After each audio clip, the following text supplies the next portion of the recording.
All right, this problem, Jim is planning for retirement. He wants to retire and be a millionaire at age 55, which is 30 years from now, which makes him 25. So he's going to be saving for 30 years. He's got three different options to invest his retirement savings plan through his employer. Plan A offers an average annual rate of 4% and only invests in very safe government bonds. Plan B invests in slightly riskier assets, earns a higher rate of return, 7%. And Plan C is the riskiest of his three choices, has an average annual return of 10%, but it's riskier. So the higher the risk, the higher the expected return. That's one of those things you ought to tattoo on your arm. If you're asked to take risk, the more risk you're asked to take, the higher you ought to charge for your risk taking. All right, so Jim wants to know how much of his meager paycheck he has to contribute each month in each of the plans in order to meet his goals. Now, if he's making monthly contributions, that means number of periods is monthly, rate is monthly, and PMT is monthly. If one of these is monthly, all three of them are monthly. If one of them's daily, all three of them are daily. If one of them is semi-annual, then all three are semi-annual. All right, so Plan A, he's got 30 years, but he's going to make 12 payments a year because he's taking it out of his monthly paycheck. And that goes for whichever one of these plans he chooses. The rate here is 4% per year, but you have to convert that into a monthly rate, all right, because you're making monthly payments. Plan B is 7% per year, divide by 12 to get the monthly interest rate. Plan C, 10% a year, divide by 12 to get the monthly rate.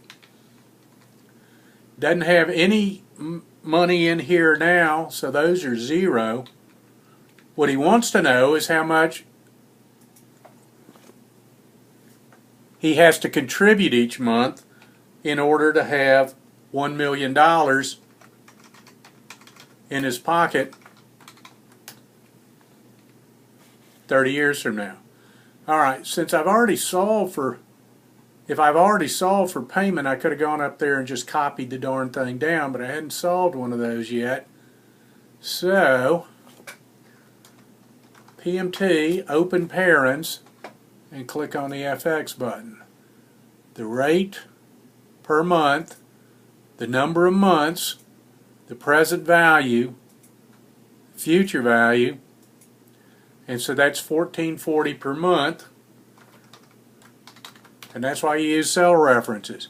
Notice that the key difference here is that to get to $1 million, if he's earning only 4% a year, an annual percentage rate of 4%, he's got to put in about $1,440 every month.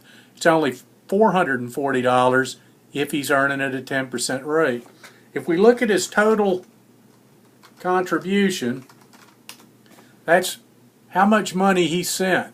So if he sent $14.40 a month for 360 months, that means that he put in a little over $500,000, and so the total interest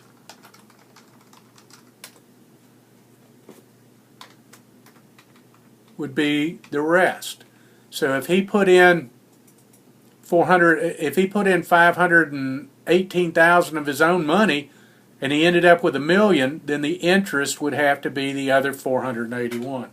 Notice that if you're using a higher interest rate, his total contribution under Plan C is only about $160,000.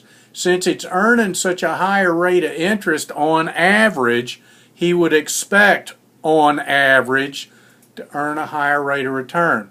Now it's riskier, and because it's riskier, you don't really know what you're going to earn.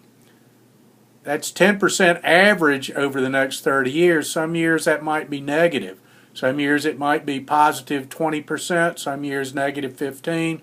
The average is 10%. So we want to be careful when we're talking about predicting the future. The law of averages, gets in your way sometimes. All right, so what actually happens and what you expect is going to happen are usually two different things.